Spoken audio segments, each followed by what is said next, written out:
Planning to apply for an Indian e-visa? Here are the documents you need to submit online. First, you must upload a recent digital photograph. The photo should have a light background, with your face clearly visible and centered. You can upload it in JPG, PNG, or PDF format with a maximum size of 5 megabytes.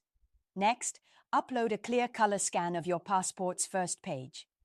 This page must show your photo and personal details clearly. Blurry or cropped scans may cause delays.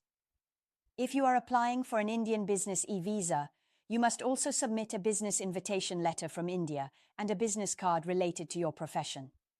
For an Indian medical e-visa, a medical invitation letter from the Indian hospital is required.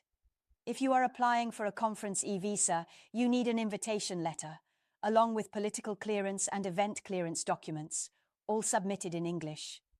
Make sure all files are clear, correct, and within the allowed size. Once your documents are ready, you can complete your Indian e-visa application online with confidence.